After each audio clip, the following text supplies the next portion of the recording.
A Rádio USP apresenta USP Analisa. Meia hora analisando assuntos atuais que envolvem a vida do cidadão e da universidade, sempre com um convidado especial.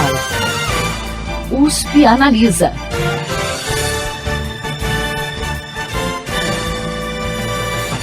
Vacinação é a palavra do momento, principalmente por conta da campanha de imunização contra a Covid-19 que está acontecendo atualmente no Brasil e no mundo. Para reforçar a importância das vacinas, não apenas contra a Covid-19, mas contra diversas outras doenças, o USP Analisa está abrindo a temporada 2021 com uma série especial sobre esse assunto. No programa de hoje, vamos conversar sobre a onda de desinformação sobre vacinas que vemos hoje, principalmente nas redes sociais. Quem esclarece as dúvidas sobre isso são a biomédica e mestre em virologia pelo Instituto Evandro Chagas, Ana Alice de Aquino, a estudante de graduação em Ciências Biológicas pela USP Ribeirão Preto, Natália Pereira da Silva Leite, e o estudante de graduação em Ciências Farmacêuticas pela USP Ribeirão Preto, o Assim Said.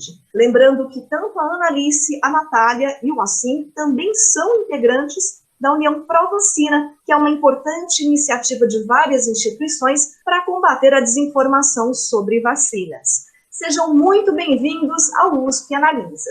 Olá, Thaís. Olá, ouvintes. É um prazer estar aqui dividindo essa bancada com a Natália e o Azim para falar sobre esse assunto tão importante, sempre, principalmente após as vacinas do coronavírus, que as pessoas estão tendo várias dúvidas. Então, estamos aqui para esclarecer algumas delas. Eu agradeço também o convite de estar aqui hoje. Reforço o que a Annalise disse, é uma temática muito importante e bora conversar sobre isso. Eu também agradeço o convite, é sempre um prazer falar sobre vacinas, porque é um assunto que está na boca do povo e no braço agora do povo, então vai ser um pouquinho diferente essa conversa, porque antes a gente fez outra conversa sobre vacinação antes de ter vacinas, e agora temos vacinas, o que é mais interessante. Bem lembrado, o Assim participou aqui com a gente num programa sobre vacinas em maio do ano passado, aqui no USP Analisa, mas esse tema não tem jeito, né, gente? A gente tem que voltar para a pauta novamente, porque as dúvidas estão aí e a gente precisa mesmo esclarecer a população. Então, vamos começar. Bom, talvez uma das principais dúvidas das pessoas sobre vacinas e que gerem inúmeras notícias falsas a respeito é que, por ter um micro-organismo injetado no corpo, elas possam desenvolver a doença que ele causa. Tem gente, por exemplo, que toma a vacina contra a gripe e diz que ficou gripado em seguida. Existe mesmo essa possibilidade? Não, não existe essa possibilidade e é preciso começar essa temática deixando isso bem claro, que o desenvolvimento da gripe, ela nunca vai ocorrer devido à vacinação. Porém, a pessoa pode tomar vacina e vir a gripar, e existem alguns motivos para que isso aconteça. Essa gripe ela pode vir dias após a vacinação, o que seria uma grande coincidência, e a pessoa pode ser induzida a pensar que foi causada pela vacina, ou então ela pode gripar ao longo de todo o ano e também vir a pensar que aquela vacina não teve efeito ou que não serviu, não teve resultado. Só que isso pode acontecer por alguns motivos. O primeiro deles é que algumas vacinas, apesar de elas não impedirem o desenvolvimento da doença, elas são capazes de atenuar, que é o que ocorre justamente com a vacina da gripe. O indivíduo vacinado que vier a gripar, certamente vai desenvolver um quadro, uma síndrome gripal mais leve, evitando as complicações. Outro motivo é que a vacina da gripe, amplamente distribuída no Brasil, ela é trivalente ou tetravalente. Isso significa dizer que vai proteger contra 3 ou 4 subtipos do vírus influenza. Então, existem outros subtipos influenza circulantes também, com menor frequência, e existem também outros vírus que podem causar resfriado, como o rinovírus, vírus sincicial respiratório, metapneumovírus, parainfluenza. Então, o indivíduo pode gripar ou ter quadros de resfriado e associar a vacina, ou achar que a vacina não serviu, quando, na verdade, não é isso que acontece. Isso pode acontecer com a Covid também, Annalise? Ou são casos diferentes? Não, na verdade são muito similares. A metodologia utilizada para a vacina do coronavírus, falando da Coronavac, ela é similar à plataforma utilizada para a vacina da gripe. Então, não necessariamente a pessoa não venha a desenvolver a doença, mas caso isso aconteça, vai ser de uma maneira mais branda, que é o que a gente fala, transformar a Covid-19 em uma gripezinha. Talvez seja isso que venha a acontecer com alguns indivíduos. Outros não desenvolveram a doença e os que vierem a ser acometidos, certamente vai ser de uma maneira mais leve. Bom, com o desenvolvimento das vacinas de terceira geração, que utilizam o material genético do agente infeccioso para provocar uma resposta imunológica, como é o caso da Pfizer-BioNTech, começou a haver uma confusão na cabeça das pessoas em relação aos efeitos da vacina no DNA humano. Afinal, qual a possibilidade de haver alguma interferência? A chance é virtualmente zero. Isso porque a vacina da Pfizer, por exemplo, é uma vacina que utiliza o RNA. Para quem não está familiarizado, o que é o RNA, o que é o DNA, o que é uma proteína, é basicamente assim, a ideia da vacina da Pfizer é dar as informações, a receita de bolo, para, ao invés de produzir um bolo, produzir uma proteína, a spike, a proteína espícula, que fica na superfície do vírus SARS-CoV-2, e mostrar isso para o nosso sistema imune e falar, ó, isso daqui é estranho, então vamos produzir uma resposta imune e ficar imunizado contra o vírus, a partir daquela informação dessa proteína, né? Agora, esse RNA ele não entra no nosso núcleo, ele não entra em contato com o DNA. Isso porque o DNA na célula, ele está localizado dentro do núcleo celular. O RNA ele é produzido no núcleo, mas ele é levado para o citoplasma, que é como se fosse a parte externa do núcleo, mas ainda continua sendo uma célula, dentro da célula. E isso mostra que não é possível você alterar o DNA, porque o RNA ele não simplesmente se transforma em DNA e é colocado dentro da célula. Isso acontece, na verdade, com outros vírus. Então, o vírus do HIV, ele faz essa modificação genética, ele consegue se integrar dentro do nosso DNA. Agora, uma molécula de RNA, nem mesmo o coronavírus, que é um vírus de RNA, consegue se integrar ao núcleo, ou consegue se integrar ao nosso DNA e modificar e, sei lá, transformar a gente em X-Men, ou, sei lá, em jacaré, por exemplo. Então, não tem chance. Isso a gente sabe também porque a tecnologia que é utilizada com RNA, DNA, é uma tecnologia já estudada há muitos anos. Então, não é como se fosse uma coisa nova, só porque é a primeira vacina do tipo aprovado para uso humano. A gente tem outras vacinas do mesmo tipo aprovadas para uso veterinário. E nenhum cachorro virou jacaré também. Então, a gente pode colocar um pouquinho de certeza sobre isso. Bom, outra fake news bem popular entre grupos contra vacinas é que as vacinas conteriam uma enzima chamada luciferase, a qual, de acordo com esses grupos, seria uma espécie aí de marca do diabo, entre aspas. Afinal, o que é essa enzima luciferase e qual que é a relação dela com as vacinas? Essa enzima ela é responsável pelo mecanismo de bioluminescência em alguns seres vivos, como, por exemplo, dos vagalumes. A traseira dos vagalumes brilha porque tem essa enzima, a luciferase, que é responsável por essa emissão de luz, aquela luz verdinha fluorescente. E ela acabou sendo associada, né, em muitas notícias relacionadas a vacinas por conta do nome. O nome é luciferase, lembra alguém? Esse nome luciferase lembra Lúcifer, que é o antagonista da religião cristã, que é uma figura muito forte, e por isso houve algumas associações em relação a essa enzima, de uma forma negativa, com essa figura. Mas, de onde vem isso, então? Por que tem... Será que tem a ver esse nome parecido ou não? Na verdade, o pesquisador que descobriu, né, essa enzima luciferase, ele chamava um pesquisador francês chamado Raphael Dubois. Quando ele encontrou o mecanismo de ação, quando ele encontrou e identificou essa enzima, ele deu um nome. Toda vez que um pesquisador ele encontra uma molécula, uma proteína, ele dá um nome a ela. E nesse caso, ele deu o nome de luciferase, porque vem do latim luxfero, que significa portador de luz, por conta desse caráter dela de emitir luz. Quando a gente pensa em Lúcifer, a figura da religião cristã, ela também tem origem nesse nome. Esse latim luxfero, que significa portador de luz, também deu origem ao nome de Lúcifer, que é essa figura tão forte assim. Mas a semelhança para por aí, porque apenas esses dois nomes têm um significado, a raiz da palavra ela é a mesma, mas não tem nenhuma relação, apenas é parecido o começo da palavra, como acontece com várias outras palavras que a gente sabe que compartilha de significado quando a gente busca a raiz dela, por exemplo, no latim. Isso também veio à tona, porque essa enzima luciferase ela é utilizada como ferramenta no laboratório. Como ela é uma enzima que emite luz, ela é muito interessante para a gente porque ela pode ser um indicativo se alguma reação está acontecendo ou não. Quando a gente trabalha com biologia molecular, biologia celular, a gente não consegue enxergar as coisas. Então é muito interessante a gente ter algo, por exemplo, que emite luz para a gente saber se algo está acontecendo ou não. Então ela é utilizada como uma ferramenta para a gente saber se algo está acontecendo, mas ela não faz parte de nenhuma vacina, de nenhum biofármaco, de nada. Ela é só utilizada como ferramenta em algumas coisas que a gente usa no laboratório. Então, acabou tendo essa confusão e essa falsa associação por conta dos nomes serem parecidos e a origem da palavra ser a mesma, mas não tem nenhum tipo de relação. Bom, ainda abordando as principais fake news relacionadas a vacinas, uma que também ganhou popularidade com o desenvolvimento das vacinas contra a Covid, mas que já marca presença aí há algum tempo nos movimentos conspiracionistas, é a de que as vacinas conteriam células de fetos abortados. Afinal de contas, de onde surgiu essa história? E é verdade ou não?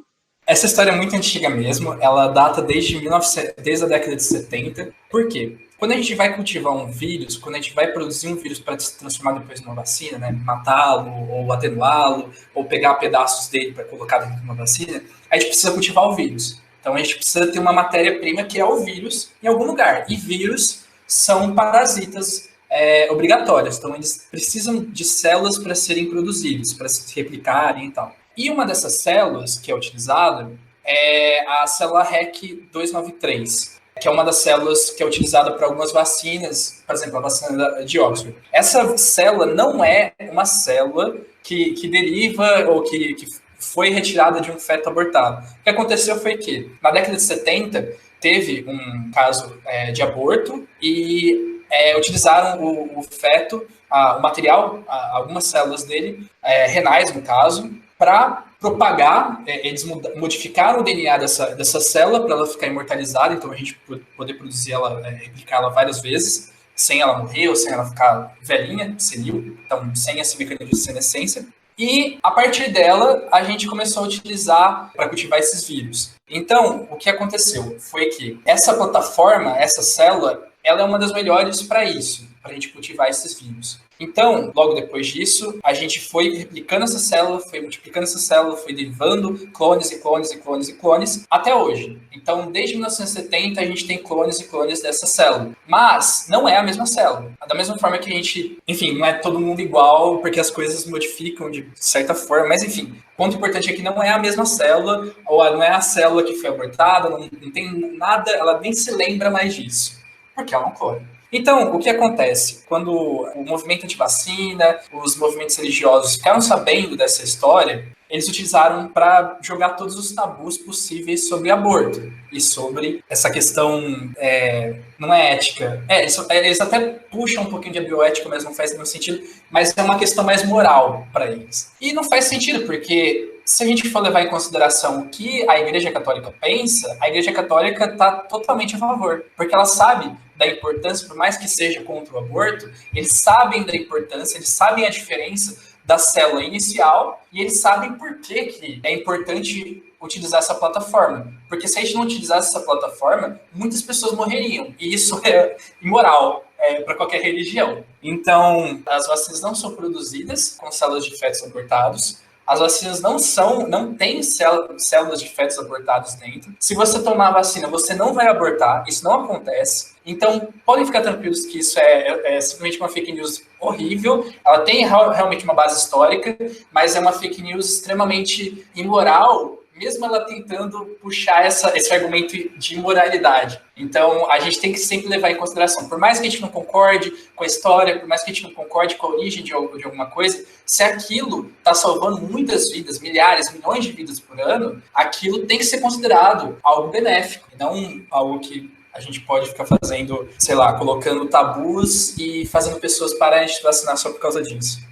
Complementando, as células utilizadas em laboratório, elas são primariamente extraídas de algum tecido, que é o que a gente chama de uma cultura de célula primária. Para essa célula ela se tornar contínua, essa linhagem se tornar contínua, ela passa por um processo de imortalização. Então, foi a partir daí que essa célula embrionária renal passou a ser utilizada. Ela foi imortalizada e hoje faz parte de uma cultura celular amplamente conhecida, cultivada em vários locais do mundo ao longo de décadas e é amplamente utilizado no laboratório, inclusive na produção de vacinas. Não é qualquer tipo de célula que pode ser utilizada para vacina. A REC 293 é um exemplo. Outra célula também muito recomendada é a célula Vero, que é uma célula renal do macaco verde africano, é recomendada pela Organização Mundial de Saúde. Só que essa célula ela não chega na composição final da vacina. Ela é uma plataforma para a produção do antígeno ou para o escalonamento, para o processo industrial da produção da vacina em larga escala. O antígeno ele é retirado, ele é purificado e não vai conteúdo celular, né, referente às células dentro da vacina. Importante deixar isso claro também. O que eu queria complementar era mais nesse sentido, que acho que a gente tem que desmistificar essa questão de utilizar células no laboratório, que quando a gente fala isso, as pessoas ficam meio receosas. Nossa, mas a gente usa células humanas para fazer alguma coisa. Mas isso é só uma ferramenta que a gente utiliza, respeitando todas as questões éticas que comandam isso. Existem muitas questões éticas muito estritas, e quando a gente mexe com células de animais, quando a gente mexe com animais mesmo. Então, como a Analice trouxe, essas células elas foram retiradas em algum momento de um tecido vivo, mas quando a gente fala isso, eu não estou matando alguém para tirar as células dela, existem várias maneiras de extrair células de algum tecido ou de algum animal, ou de algum indivíduo que acabou de falecer, e a gente consegue retirar células desses tecidos, desses órgãos. Então, existem muitas maneiras para a gente fazer isso. Então, é para desmistificar um pouco essa utilização de linhagens celulares. E como o Assim trouxe, essa célula que a gente utiliza hoje, ela é um clone. As células, elas têm essa capacidade maravilhosa de se multiplicar. Então, a gente consegue montar um banco dessas células, porque a partir de uma célula, a gente consegue 2 células, depois assim por diante. Então, a gente consegue um banco. E existem, inclusive, bancos de linhagens celulares, que é da onde a gente compra esses bancos, eles fiscalizam. Eles tem toda uma parte burocrática que envolve essa compra e venda de linhagens celulares, por exemplo, isso é bem verificado. E trazer isso mais uma vez, que as células não vêm de fetos abortados, porque essa extração contínua se a gente sempre tivesse que pegar células de um tecido vivo para poder utilizar nos laboratórios, seria inviável até para os cientistas, porque esse processo de extração de células é um processo lento. A gente tem que passar as células por um processo de adaptação para elas conseguirem serem cultivadas in vitro. Então, isso seria inviável, a gente ficar abortando e pegando as células e produzindo vacina. Isso não daria para fazer, seria super inviável. O que a gente faz é pegar as linhagens celulares já bem estabelecidas desses bancos, que é tudo bem conhecido. E é importante ressaltar, né, para o pessoal que está numa crise aí de desconfiança da ciência, que todos os procedimentos, todas as pesquisas, existe um cuidado em relação à ética, à segurança muito grande, né? É bom a gente reforçar isso para as pessoas entenderem e começarem a confiar mais na ciência, né? Uma questão que a gente pode realmente ver isso, da questão bioética, da questão regulatória, é realmente a aprovação das vacinas. Se o Brasil, se o mundo, se o Bill Gates, se, enfim, os Illuminati quisessem matar todo mundo, toda vacina que a gente produzisse, se eu produzisse uma vacina agora aqui em casa, sei lá, pegando o Covid de alguma pessoa, escarrando em alguma plaquinha de Petri, jogando lá algum formaldeído, falando, não, eu estou inativando o vírus, e eu vou transformar isso numa vacina e vender no mercado negro, e eu quisesse aprovar isso pela Anvisa, se a Anvisa quisesse isso, ela poderia deixar. Mas isso a gente viu com todas as vacinas que foram aprovadas para uso emergencial, como é o caso da Coronavac, como é o caso da vacina de Oxford, hoje chamada de Covishield, isso deu um super bafafá. Então as pessoas, a Anvisa não aprovou, só deu um relatóriozinho e já aprovou. Ela teve que ir nas fábricas, conhecer os laboratórios, falar, isso daqui está de acordo com as normas, com as boas práticas. E se tiver, e isso foram feitos, essas visitas, por exemplo, lá na Sinovac, lá na China, de uma forma frequente, então a gente pode garantir que toda essa questão bioética, toda essa questão tecnológica, ela não é trivial, ela é muito complicada e é isso. Se os Illuminati quisessem transformar isso numa coisa de extermínio mundial, seria muito mais fácil se não tivesse tudo isso que a gente tem para avaliar a qualidade, eficácia e segurança das vacinas. Bom, ainda seguindo aí na pegada das fake news, há quem faça associações entre o 5G, que é o padrão mais recente de tecnologia para redes móveis de celular e de banda larga, e a possibilidade de implantação de chips por meio de vacinas para um suposto projeto de controle mundial. Afinal, cabem chips em vacinas? Bem, essa questão é muito engraçada, porque essa fake news do 5G não vem da Covid-19, da vacina da Covid-19 só. Ela vem desde que começaram a falar sobre 5G. Então, falava que o 5G alterava já o DNA, ou transformava as pessoas em zumbis ambulantes, zumbis, né? Os zumbis são ambulantes. Só que quando veio a Covid-19, adaptaram isso para falar que a Covid-19, o vírus da Covid-19, na verdade não era um vírus, ele não era transmitido via respiratória, não era por gotícula, aerosol, enfim, mas ele é, na verdade, transmitido como se fosse um vírus de computador por 5G. Então, é bem estranho, porque não é como se a gente fosse tudo computador. Sobre a questão do chip, não faz sentido, enfim, a gente consegue mostrar isso com vídeos da Covid-19, ele existe, ele consegue infectar células, ele não é transmitido por 5G, isso é uma coisa bem simples de mostrar, porque, né, o Brasil não tem 5G e as pessoas estão pegando Covid-19, então não faz muito sentido. Mas a outra questão é que, sobre o chip, a história do chip também é muito interessante, porque ela não veio do nada, ela também é adaptada, por exemplo, da questão da luciferase, que a Natália falou, ela é já adaptada há muito tempo. A última vez que falaram foi de algum chip que o Obama, na época do Obama, isso é antigo pra caramba, o Obama queria implantar chips nas pessoas para, enfim. E isso é uma questão interessante, porque a gente fica super preocupado que eles vão implantar chips nas pessoas, que a gente vai ser controlado pelo Estado, vai ser controlado pelas grandes empresas, as fintechs e, enfim, outras techs possíveis. Só que a gente está sempre com o celular na mão e tem chip. A gente pode ter um celular que é dual chip, então tem 2 chips. E dessa forma, ninguém reclama, ninguém fala que o seu celular está te controlando. É uma coisa engraçada, porque as pessoas colocam muita culpa em uma coisa que nem existe, sendo que eles têm aparelhos que eles estão usando em todo momento, que eles estão usando o 3G, eles estão, mesmo 3G, 4G, estão usando o GPS e estão sendo monitorados. Os aplicativos monitoram a gente, eles rastreiam o que a gente está fazendo. E ninguém está reclamando disso. Então, é uma coisa meio... A preocupação sobre isso é meio engraçada, porque não faz nenhum sentido, sabe? Mas, enfim, em resumo, não é transmitido por 5G, porque o Brasil não tem 5G ainda, ou deve ter algumas regiões, mas no Brasil inteiro as pessoas pegam Covid-19 e não é transmitido por 5G. O chip não tem vacina e você não vai ser controlado, então se você quer se preocupar com alguma coisa, se preocupe com o seu celular.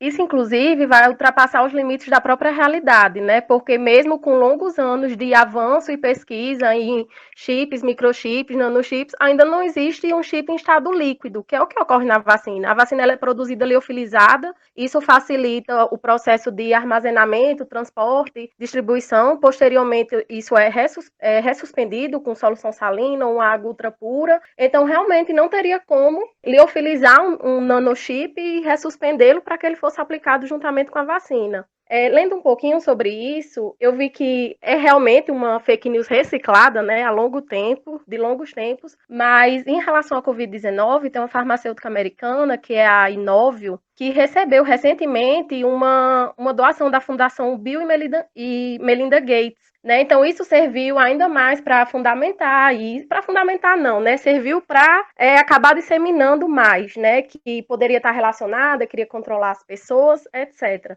Também acabei lendo que esse chip impedia as pessoas de entrar no céu. Então, assim, quando isso é muito bem estruturado, isso é muito bem intencionado, né? Colocar essas informações que batem de frente com o que a pessoa acredita, que mexe com a religião, com a cultura, com aquilo que a pessoa acredita. Então, a vacinação, nesse sentido, fica completamente desestimulada, né? Para quem acredita, receber uma informação dessa, vai só reforçar mesmo o sentimento de não vacinar. E isso é uma coisa interessante que você falou, que mexe com as pessoas através de argumentos religiosos, por exemplo. É basicamente o princípio das fake news, né? A estratégia mais comum das fake news é mexer com o seu emocional.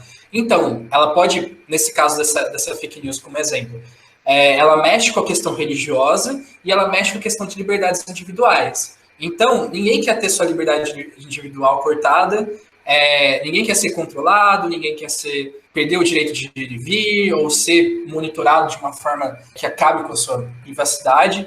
E também ninguém quer perder um lugar no céu. E a gente tem que considerar isso num país que é extremamente religioso ainda. Então, isso é uma forma fácil da gente modificar a opinião pública sobre qualquer coisa. Então, seja sobre vacina, sobre 5G, sobre até um time de futebol, sobre um livro, sobre qualquer coisa, e a gente pode usar esses elementos. Então, quem produz essas fake news, o gabinete do ódio, essas indústrias das fake news, eles sabem muito bem quais elementos a gente pode utilizar. É uma coisa bem triste, porque religião é uma coisa que conforta as pessoas. A outra questão é de liberdades individuais, é uma coisa interessantíssima para ser discutida. Então, é complicado porque, de certa forma, isso vai alterar a opinião pública das pessoas, elas vão parar de tomar vacina por uma coisa extremamente desumana, né? Que é você... Enfim. Mas é verdade, né? E a gente fica preocupada com essa disseminação, né, de questões como essa, porque, afinal de contas, tomar a vacina é a única coisa que vai barrar a pandemia que a gente está vivendo atualmente, né?